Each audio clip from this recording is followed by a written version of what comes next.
know what's the mood is today. I don't like the volume that low. Move the mic in front of my mouth because it's water. Fuck, it never get the audio. This is a fucking Blue Yeti.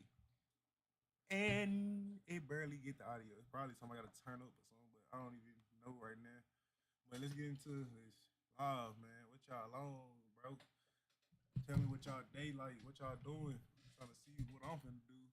I don't want to watch YouTube, play the game. I don't even know. But shit, probably get on the game. I ain't played the game in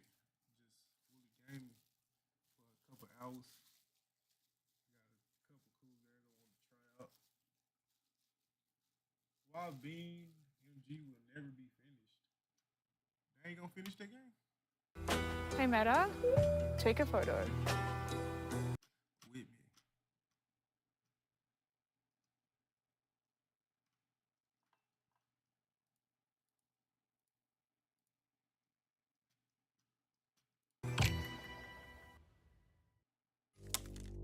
I just watch all these ads. In 2015, the developers of BeamNG held a public Q&A session. When asked how long the game would remain in early access, they said it's gonna take at least 12 months until each feature complete. Now, that was obviously a cautious estimate, but I don't think anyone expected at least a year to turn into over a decade. Because unless they surprised us with the full release in the next 3 months, 11 years will have passed since that statement was made, and the game is still in alpha. The engine's vast potential has become a double-edged sword. It's a super versatile sandbox, but nothing seems truly finished. Work needs to be done at every turn. Literally.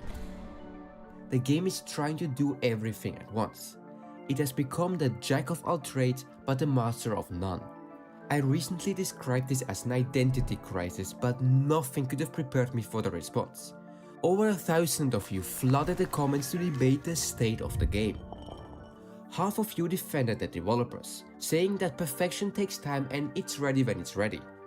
The other half argued that after a decade, early access has become a lazy excuse against criticism.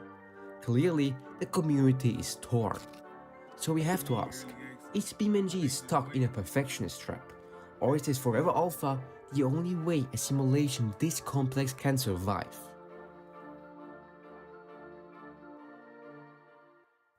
It's no secret that developers are obsessed with details that other games either fake or completely ignore. The attention to detail is arguably one of the game's biggest appeals. Even after 10 years of playing, you are guaranteed to find little things that blow your mind. There's a reason attention to detail compilations get thousands of views. Take the bypass shock simulation. Instead of just animating a suspension moving up and down, BeamNG simulates the fluid dynamics flowing through the external bypass tubes to create 5 separate damping zones depending on exactly how compressed the suspension is. This complex system is the reason a trophy track can hit a jump at 100 miles per hour without tearing itself apart on the landing. But now be honest, if they fake this effect, would you even know? Probably not. Don't get me wrong, this dedication to realism never fails to amaze me. The devs are effectively building real cars in a digital environment. It's what makes BeamNG, BeamNG. And whatever I say in this video doesn't change that. Maintaining that realism should be the priority. But when you aim for macro perfection, you risk holding back features that the community is actually asking for. In fact, you can trace virtually every complaint back to one underlying issue: the prioritization of perfection over functionality. Nowhere is this philosophy more obvious than the AI. BeamNG's traffic is notorious for being unpredictable, chaotic, and frankly, stupid. If you want a breakdown of just how broken it is, I strongly recommend watching Forjua's video on the topic. But in short, it just struggles to do things that games from the early 2000s had mastered. How can a studio that excels at running complex soft-body physics in real time fail to program a computer to drive around a corner? It's certainly not a limitation of the game engine. Real-life manufacturer Audi uses BeamNG to train their autonomous driving models. If Audi can trust this engine to simulate safety scenarios for real humans, why can't the game's own traffic figure out a four-way stop? The answer is, once again, always simulation. Unlike almost every other game, BeamNG forces its AI to actually drive. It doesn't follow invisible rails, but rather has to manage traction just like you do too. The concept is fascinating, but in practice it just doesn't work yet. And this is where the stubborn realism-first approach starts to break the immersion. There should be a toggle to activate a cheating AI. Simple, rail-based traffic that actually functions. Until their real AI is ready, let us use a placeholder that works. And no, the existing simplified traffic setting doesn't count. That only simplifies the physics to improve performance. We can see the same stubbornness with features like paint scratches or terrain deformation. Most developers just slap on a simple texture overlay and call it a day. Doing the same in BeamNG might be harder because of the soft body physics in an outdated game engine, but it's not impossible. The problem is that the devs refuse to add anything unless it's physically perfect. Instead of getting a good enough feature today, we wait a decade for a perfect feature that might never come. I mean, it's really impressive how far they've pushed the aging Torque 3D engine graphically, for example, but we have to acknowledge that they're eventually going to reach a limit of what's possible. With Little Caesars $5.99 mix and match, the pizzas are large and you're in charge. 2 or more faves for only $5.99 each. This match or this match? You're in charge. We'll make it large. Mix and match from Little Caesars for only $5.99 each. Pizza, pizza. Hey, would I be able to get Zoom on my computer? Sure thing. And done. What about Slack? Could I get that too? On its way. Dang, okay, that was easy. I also just got this contract that I need to read. Would you be able to put Adobe on my computer? There you go. PDQ Connect's package library has over 150 ready. However, even when they do finally push out new features, they trap themselves in a loop. You might know this concept as the Golden Gate paradox, but in BeamNG we have our own version. I like to call it the Platin Gate paradox. The saying goes that once workers finish painting a large bridge, the end they started on already needs repainting. It's a never-ending job. BeamNG is suffering from this exact same cycle. The development team is expanding. They need updates. I think last time I played this game on live, that bitch crashed on me. Can't have it. I hate when games crash on me. I start crashing out. Man, I ain't gonna lie, I've been going crazy with this looking up stuff on Blender and Unreal Engine. I've been spending days staying up all night looking up there, coding and all that good stuff. 10 games that died immediately after launch. Some games take years to build and just hours to die.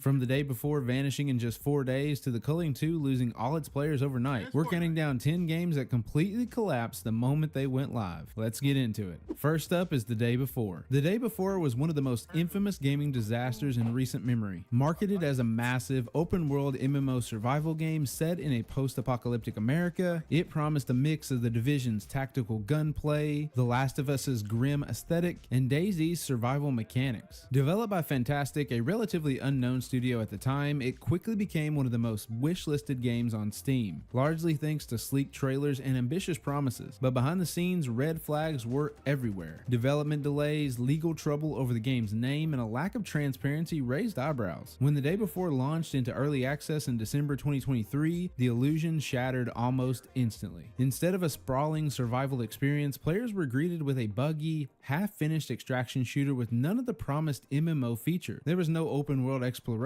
no base building, no meaningful loot system. Just a single repetitive city map plagued by game-breaking bugs, performance issues, and laughably poor AI. Visual fidelity was drastically lower than what had been shown in trailers, and the overall experience felt hollowed and rushed. The game was quickly labeled as a scam by many in the gaming community, with players accusing Fantastic of misleading marketing and asset flipping, and the backlash was immediate. Within 24 hours, the game's Steam player count dropped from a peak of around 38,000 concurrent players to just a few thousand within 24 hours, and overwhelmingly negative reviews flooded the store page. Only 4 days after launch, Fantastic announced the studio was shutting down, citing financial strain and the game's poor reception. The day before was pulled from sale shortly afterward and later delisted entirely. What was once one of the most hyped games on Steam became a cautionary tale of marketing hype, developer inexperience, and broken promises, all within a single week. Skull and Bones was Ubisoft's long-delayed attempt to turn the naval combat from Assassin's Creed IV Black Flag into a full standalone experience. Set during the golden age of piracy, the game cast you as an up-and-coming pirate captain, building your infamy in the Indian Ocean. Rather than a narrative-driven open-world adventure, Skull and Bones was designed as a live service game focused almost entirely on ship-based combat, looting, and crafting. You heard it, live service. Brother, this guy stinks! Players could take on contracts, hunt merchant vessels, and upgrade their ships, but the experience was oddly devoid of meaningful on-foot gameplay. Some of the best parts of Assassin's Creed IV, the boarding the ships and exploring towns, were reduced to automated cutscenes or basic menu interfaces. Despite its beautiful oceans and deep ship customization, the game quickly felt repetitive and shallow. When Skull and Bones finally launched in February 2024, after an 11-year development effort and multiple delays, it failed to make the splash that Ubisoft hoped for. Priced at $70 and branded the first quadruple A title,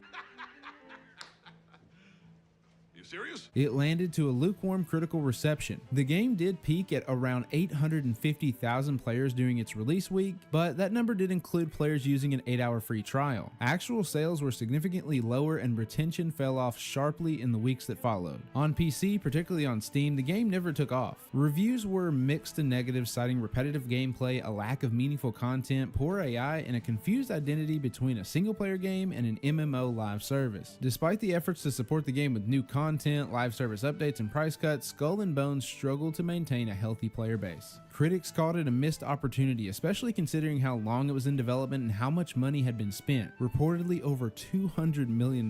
By the end of 2024, it was clear that Skull and Bones had failed to capture the pirate fantasy it promised. While we're on the topic of Ubisoft, let's discuss Star Wars Outlaws. Outlaws was marketed as the first truly open-world Star Wars game, an ambitious third-person adventure from Ubisoft's Massive Entertainment, set between The Empire Strikes Back and Return of the Jedi. The game followed Kay Vess, a clever scoundrel trying to pull off the galaxy's biggest heist with the help of her furry companion Nyx, take bounties from shady syndicates, and even pilot your ship into seamless space battles. The idea was great, a Star Wars experience grounded in the underworld, letting you carve your own path through a galaxy of moral gray areas. But despite its strong premise, Outlaws quickly revealed itself to be a shallow experience. At launch, Star Wars Outlaws was met with lukewarm reviews and modest sales. Critics praised its cinematic action and good performances, but under the surface, the game struggled with identity. Stealth sections were frustrating and often led to instant mission failure. Combat felt flat, enemy AI was inconsistent, and the open world design quickly became repetitive, with copy-pasted objectives, minimal incentives to explore, and barren environments that lacked meaningful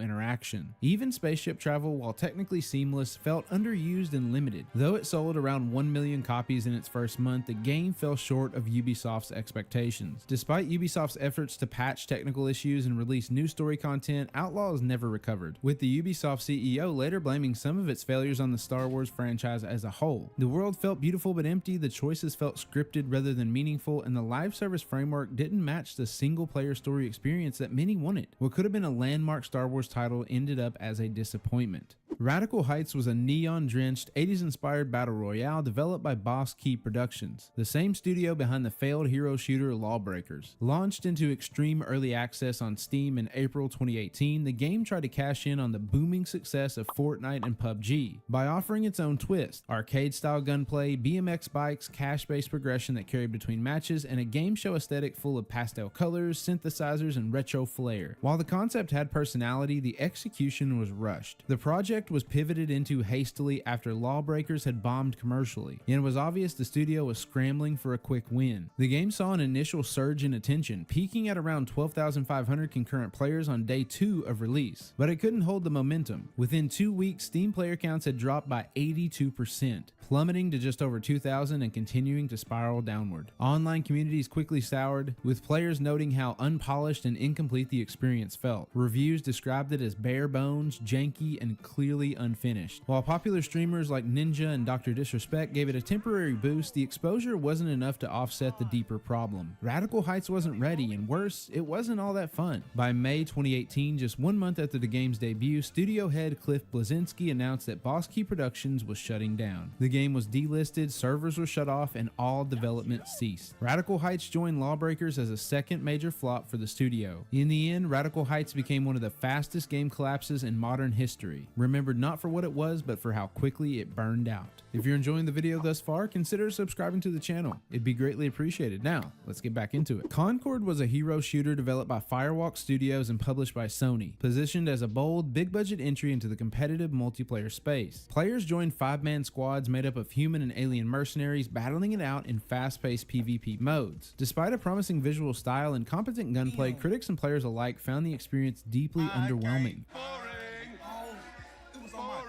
With uninspired character design, sluggish movement, and bland maps. Come on, let's go! Get out. Creators, take these 3 apps I built to run my business made with Base 44. They're ready for you as free to use. Worse still, it launched with a $40 price tag, raising eyebrows in a genre dominated by polished free-to-play games. The launch was catastrophic. On day 1, Concord peaked at just 697 concurrent players on Steam, with PlayStation numbers barely passing 1,300. Sales in the first week totaled an estimated 25,000 copies across all platforms. Shockingly low for a title with a reported $200 to $400 million development budget and an 8-year production cycle. Within 2 weeks, Sony pulled the plug, and on September 6, 2024, the game's servers were shut down. All purchases were refunded, and Concord entered the history books as one of the fastest AAA game shutdowns ever, just 14 days after launch. By late October, Firewalk Studios, which had been acquired by Sony just a year earlier, was permanently closed. Internal reports revealed a culture of, quote, toxic positivity, where critical feedback was downplayed or ignored by those in charge, something that sounds awfully familiar nowadays. Sony had reportedly envisioned Concord as the beginning of a new blockbuster franchise on par with Star Wars. Yeah, Star Wars. In the end, Concord became a cautionary tale in the live service era. No matter how much money or time is poured into a project, if the game doesn't offer something fresh or worthwhile, no one's going to play the game. Players will just walk away, sometimes within days. Next up is The Lord of the Rings Gollum. It was a third-person stealth action-adventure game released May 2023. Players embodied Gollum and battled with his inner persona Smeagol in a linear Middle-earth journey that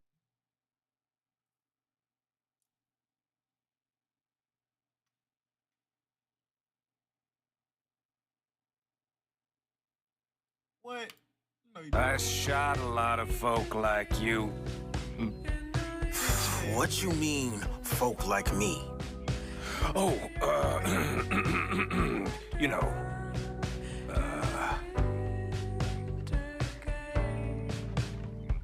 cowards. This took me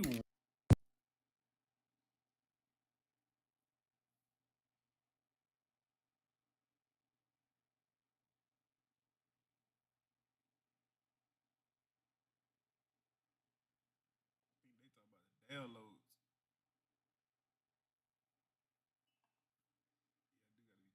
Yeah, I do gotta be careful with BMG. I did hear about that. You see, you get malware, viruses, and stuff.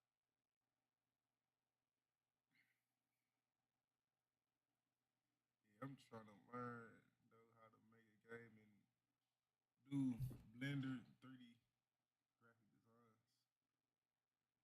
Why Saints Row failed? Because they did a lot of bullshit. They had a lot of dumb elements. Let's watch this video. We, the people of the ballpark, are all in on baseball. We want dingers and dogs, sunshine and a beat, and maybe more than anything, a few hours with one another. Baseball for the people. 2 days before the lockdown fell, an uncategorized resonance appeared in Manhattan. As things stand right now, Dylan, you're our only shot at survival.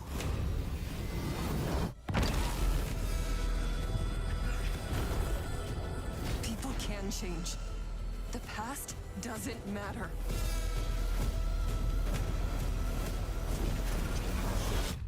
Who are you today?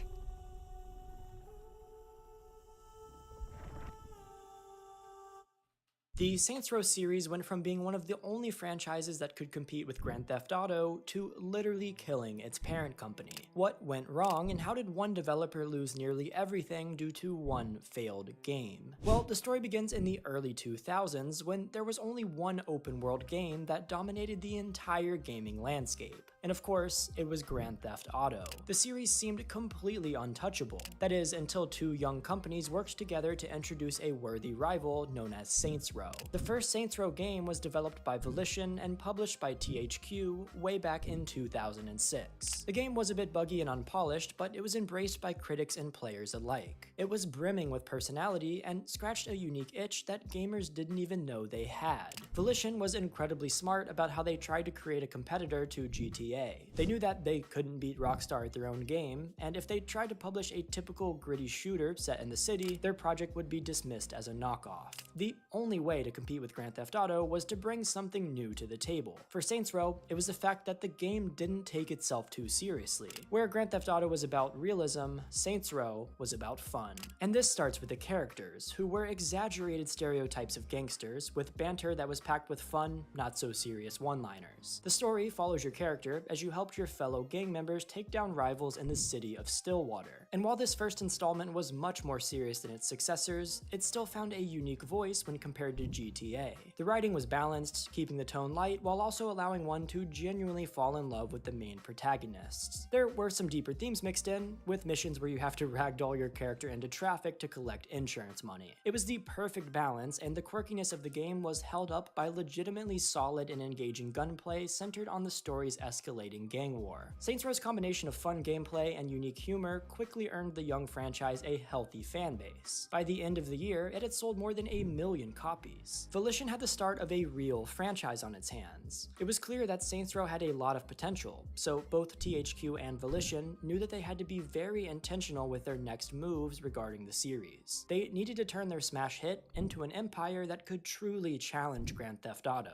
and at least in the early stages, they would do exactly this. Within 2 years, Volition followed up with a solid sequel. Saints Row 2 was built directly on the foundation that was established by the original. The story is set a few years after the first game and keeps the core characters and off-the-wall humor and action and expands on it. And because of this, Saints Row 2 is the most beloved game of the entire franchise. They really knocked it out of the park. So of course, they followed this up with Saints Row 3. The third game in the series takes us to a new city and leans even more into the humor of previous games. Saints Row 3 feels like a massive amusement park entirely focused on allowing the player to have a good time and cause massive amounts of chaos. And this is also the title where the franchise finally left Grand Theft Auto's shadow and established itself as its own unique IP. And part of this reason is because they continue to drift further away from the serious tones in the previous 2 games and focus more on outlandish, wild, and edgy humor. And as you probably know, this is what Saints Row became known for. To give you a glimpse into the edgy and hilarious themes that the Saints Row series leaned into, let's introduce Johnny Gat. This fan-favorite character is a deadpan, edgy sociopath who always shoots first and never asks questions at all, cares nothing about civilian collateral damage, and is extremely self-obsessed. He says things that he shouldn't say, does things that he shouldn't do, and his edginess is why fans loved him. Fans also loved the insane array of hilarious weapons like the Shark-O-Matic, which shoots shark guts at enemies, the Apocalypse, which are comically large fists that splatter civilians, and the Penetrator, which we aren't going to talk about. The character customization, the vehicles, the combat, everything about Saints Row 3 was extremely unique, and it all had a lot of charm.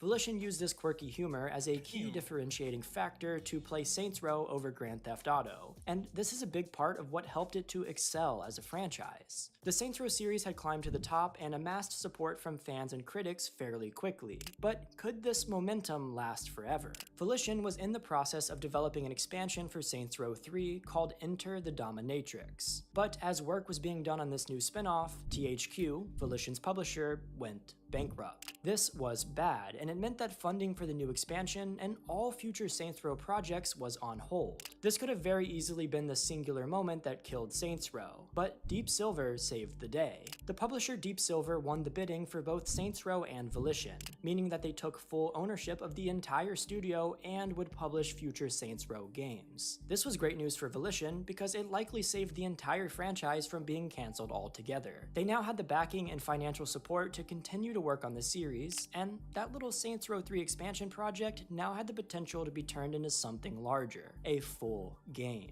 And with Deep Silver being known for publishing other outlandish titles like Dead Island, they were likely much more comfortable than THQ with the increasingly quirky and bizarre direction that Saints Row was going in. It was the perfect partner for Volition, and Saints Row 4 was on the horizon. In 2013, the game launched. Instead of the usual semi-grounded gang battles, the protagonist in this game somehow developed superpowers, became the president, and needed to fend off an invading alien race. It was by far the funniest and strangest game yet, and it seemed like Volition, and many of its fans, had fully embraced this new identity. The game was great.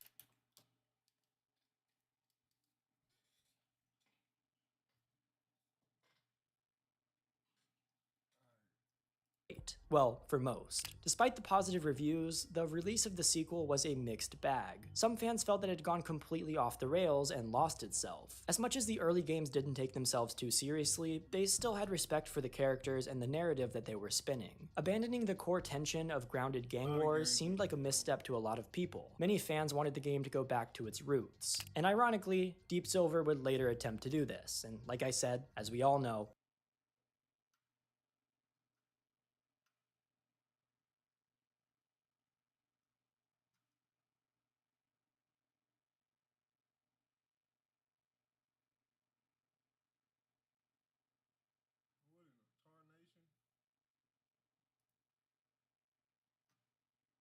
Oh, the CEO.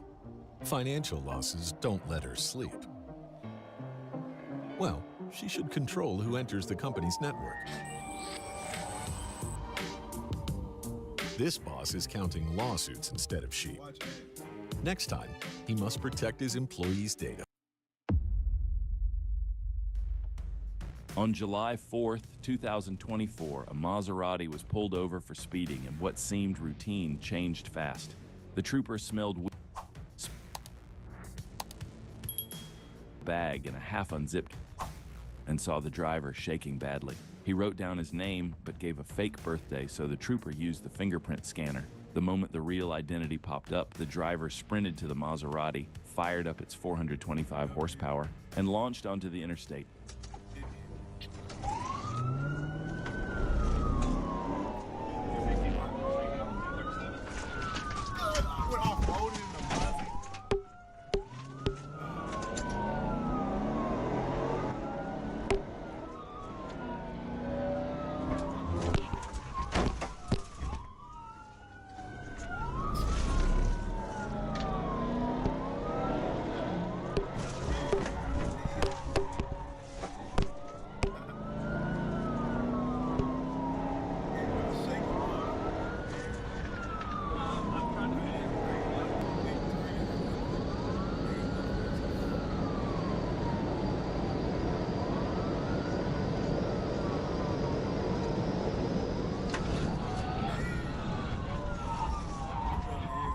The Maserati hit 140 miles per hour, and then he did something wild.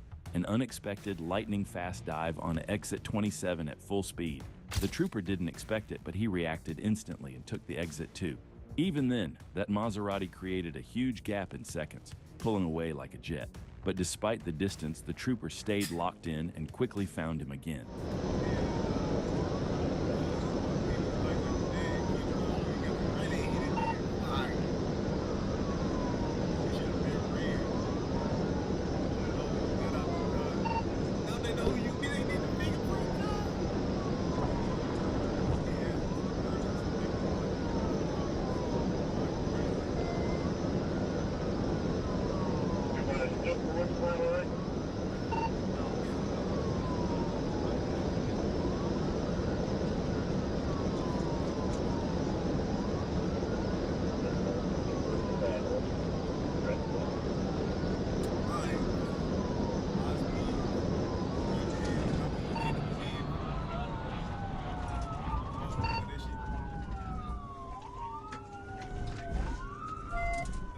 Nearly 15 miles later, the Maserati pulled the same stunt. Another last-second, high-speed exit at exit 12 with 0 brake lights. The trooper knew matching that move would cause a crash, so he overshot the ramp, looped around, and tried to rejoin the chase. but when he came back, the Maserati was gone. Troopers already had his fingerprints from earlier. They didn't need to find the Maserati that night. With his identity confirmed, they tracked him down and arrested him the very next day. In Los Angeles, October 2025, a stolen Jaguar tied to an assault on an officer flew down the 10 freeway at 130 miles per hour. The driver weaved through traffic like he'd done it 100 times before. No panic, no flinching, just smooth, confident driving. We're going to stick with it, continuing southbound 110 freeway through downtown LA.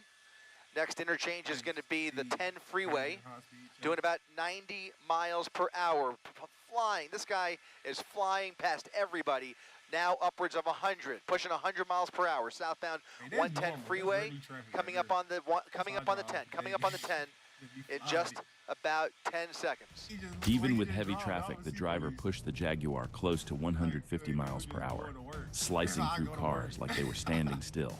The helicopter never lost him, but he was making the ground units work for every second.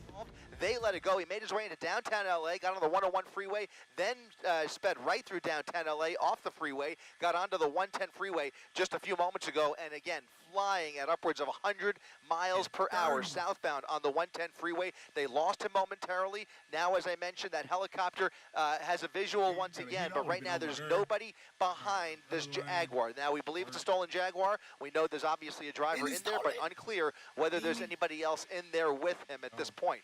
But he's trying to squeeze through. What are you doing? You get chased by the police. You taking your time. I would have been gone through that. That shit easy. I would have been seen all this. East on Manchester, under the 110 freeway. Now moving away from us here. He's under the freeway, under the overpass, right? He did not come out the other side. Did not come out the other side yet. This is always a tricky point. It's always a telltale sign. If they're looking to dump the vehicle, sometimes they will stop under the freeway. He's out of the vehicle. The vehicle's rolling. The vehicle is rolling into the intersection. He is on foot under that freeway. He is under the overpass, and there is nobody behind him. He may very well walk away from this crime. Now look at this. That Jaguar is moving on its own, bumping into that van. This is incredible. That driver's seat, by my observation, is empty, and now that Jaguar is coming to a stop there in the middle of the intersection at Manchester Boulevard. Right as the Jaguar slipped under the bridge near the 110 freeway, the chase took a sharp turn. The driver jumped out mid-pursuit, leaving the car rolling forward on its own. A few seconds later, it came out the other side, with the helicopter still locked on, but the driver's seat completely empty. Officers swarmed in, but there was no one to catch. That high IQ move saved the driver, and to this day, no arrest has been reported. Try and open it up. Is it okay? It's open, and here it comes to an end. Into a pole. Ah, shucks, he says. Shucks, he says. Trooper Brady thought he was dealing with a standard runner on September 13th, 2024, pushing his cruiser to the absolute limit to keep pace with a fleeing Dodge Charger. But this wasn't a solo act. The script completely flipped when a Porsche suddenly jumped into the fray, pulling. Why are you doing that in the Dodge Charger, bro? V8, you ain't making no bread like that. They run hella gas. Perfectly parallel to the Charger's passenger side. What is they doing? Right there at terminal velocity, the two drivers pulled off a coordinated window-to-window handoff. We only have fragments of the original dash cam footage, but what happens next is wild. What the fuck is they doing? What the fuck? No! The Charger's trunk suddenly flew open, unleashing a literal booby trap, a massive dump of oil right onto the asphalt. Trooper Brady's cruiser hit the slick and instantly lost all traction. Spinning completely out of control, the patrol car crashed hard off the highway, leaving the trooper sidelined in the dirt and dust. With the pursuit abruptly shut down, the Charger and its Porsche escort simply vanished. You'd expect to see oil slicks and coordinated getaway teams strictly in Hollywood theater, but these guys actually pulled the entire stunt off, right on the interstate. This ASP trooper almost lost his job that night chasing a red Chevy Camaro. It all kicked off when Corporal Clayton McDonald spotted the muscle car flying down Interstate 430, with temporary drive-out tags. Instead of lighting him up right away, the trooper tried to play it stealthy to keep the element of surprise, but the suspect knew exactly what was in his rear view. The driver made sure to play directly on the trooper's ego, baiting the officer into a high-stakes cat-and-mouse game that forced him to push his cruiser to a staggering 147 miles per hour without emergency equipment just to close the gap.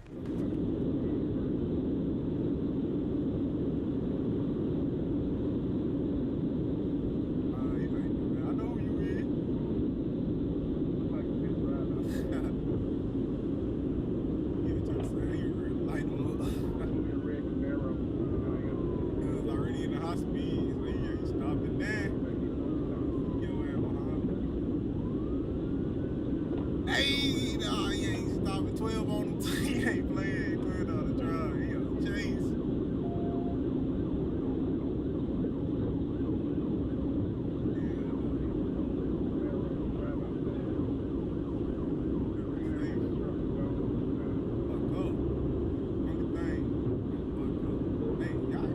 Why people hit their brakes when they see somebody going fast? Why hit your brake? Nigga, keep going. I guess they be scared to have their action or something. Everybody, and then I see everybody hit their brakes real quick.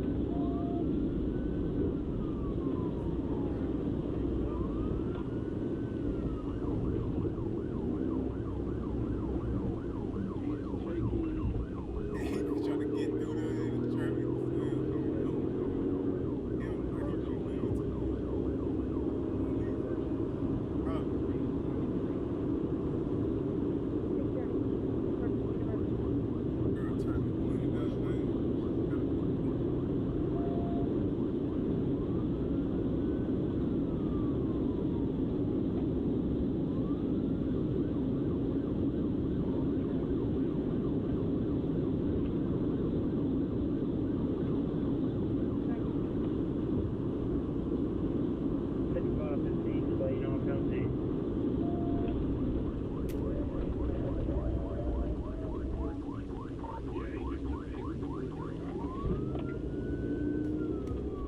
The Camaro driver had tried everything to lose the tail, but this trooper was somehow driving even more recklessly than the suspect through the insanely busy traffic. Realizing he was dealing with an officer who wouldn't back down, the driver came up with a genius and high-risk move to force an end to the chase.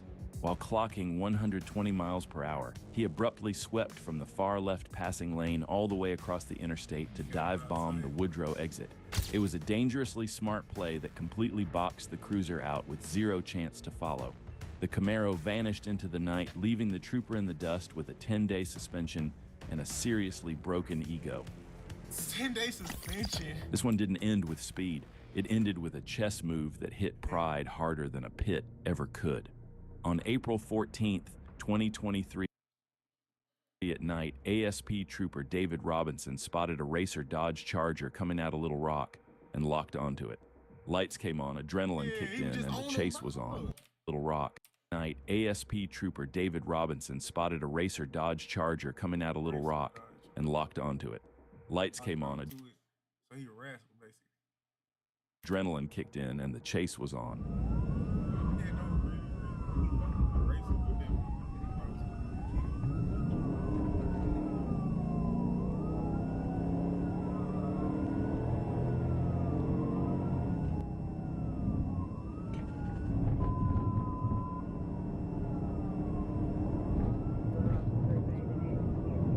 It's a racer.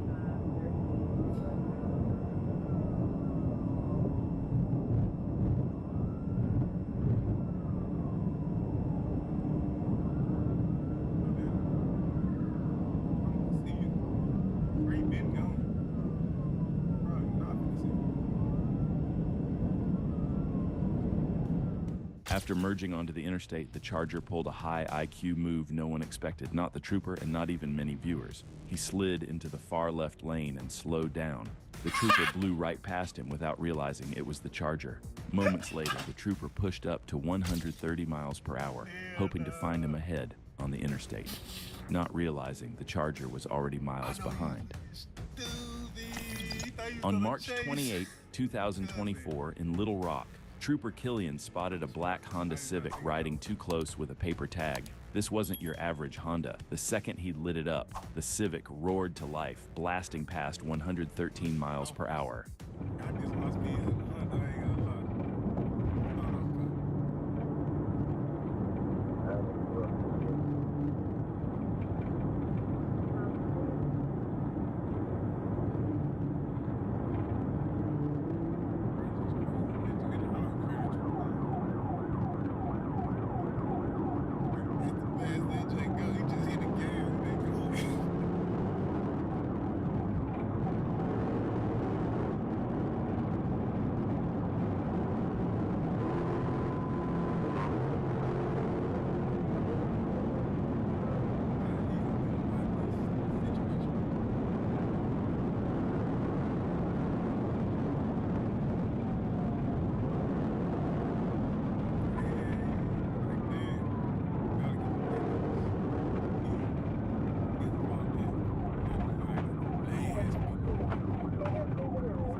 Flying toward a red light at 100 miles per hour, the Civic didn't even hit the brakes. It slid.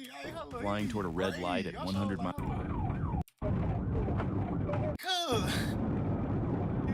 I'm losing them. It just turned red up. It still could have car could have came. I've been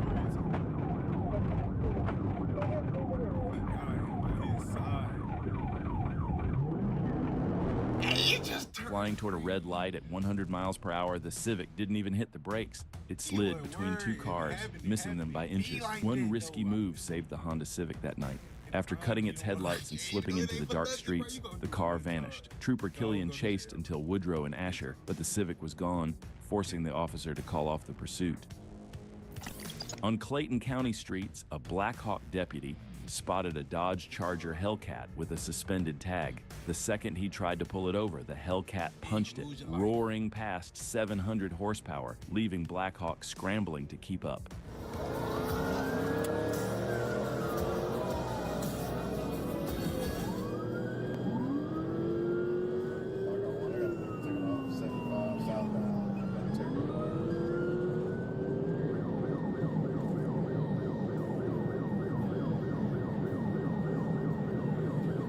Black Dodge Charger.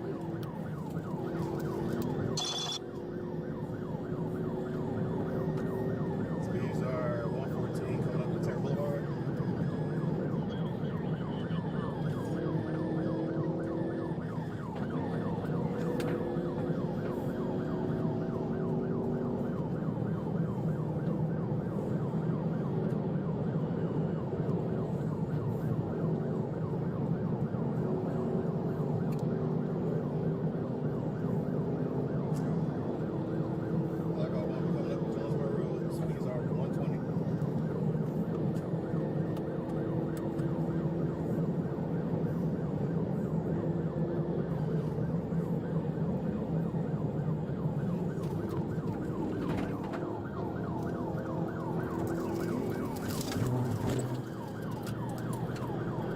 Coming up the Jonesboro Road, Black Dodge Charger in the number 4 lane and driving on the shoulder. Both sides pushed hard, but the Hellcat's raw speed was untouchable. At over 700 horses, it tore through county roads like a rocket. The deputy had no chance. The Hellcat smoked him and disappeared. A week later, the same Hellcat ran into Georgia State Patrol. Everyone says, when the state boys show up, it's over. But this time it wasn't. Blue lights lit up, the Hellcat floored it, and troopers couldn't reel him in.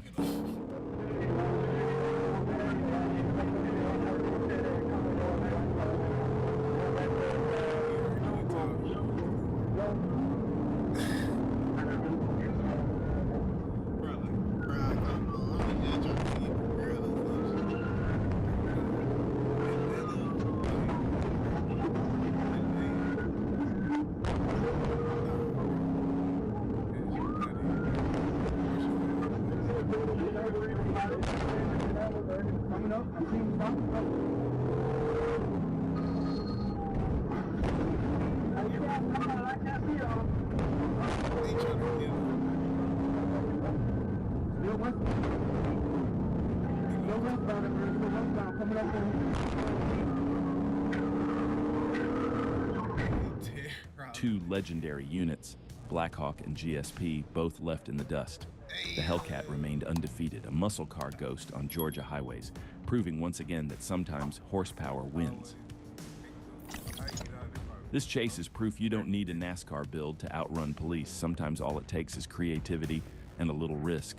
On April 15th, 2023, ASP Trooper Thomas Hubbard pulled over a Ford Explorer for speeding. The stop was calm at first, polite talk, no tension. The driver gave a fake name, and while the trooper walked back to check it, the Explorer suddenly floored it and took off.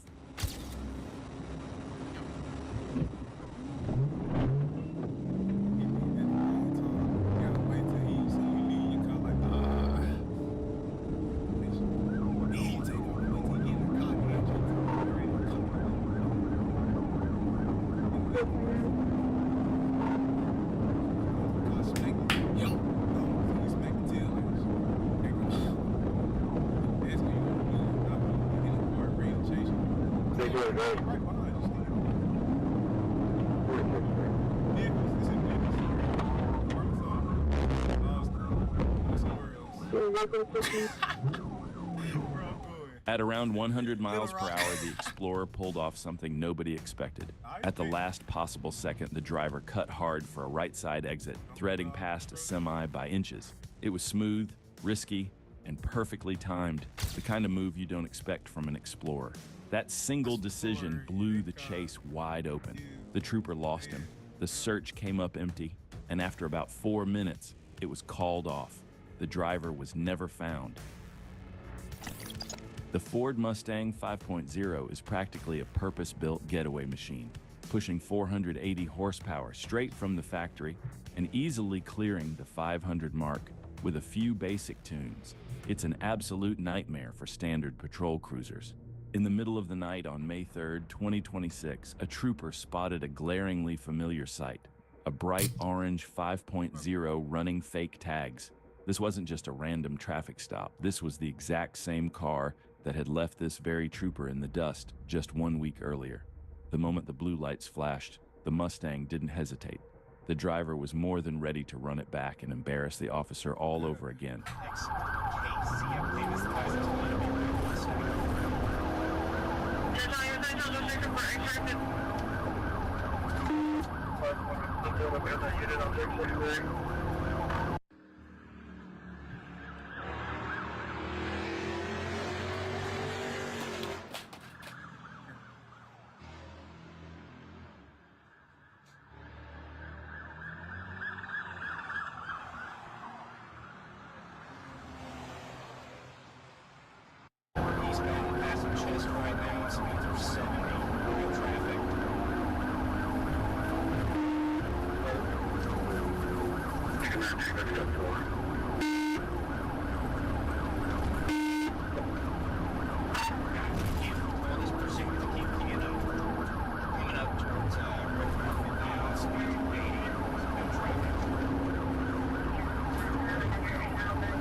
The tight city streets were just a warm-up. The second the Mustang cleared the on-ramp and hit the open interstate, the trooper's chances went from slim to absolute zero. Now off the leash, the driver dropped a gear and let that 5.0-liter V8 do exactly what it was built for. The patrol cruiser was instantly outclassed, fighting a hopeless battle against the Mustang's raw torque and top-end speed. In a matter of seconds, the suspect put literal football fields between them, a brutal, high-speed disappearing act that allowed him to vanish into the darkness and humiliate the exact same trooper twice in just 7 days. In Little Rock, Arkansas, a Corvette C6 turned the night into a nightmare for troopers. After slipping past 3 units, another trooper locked on as the chase hit full throttle, pushing speeds of 135 to 140 miles per hour. 20 Liddy Bop, he's taking off. We're gonna be 30 eastbound.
Hey y'all, like, comment, subscribe. I'm finna hop on the game from inner start another one. Hey, y'all have a good day.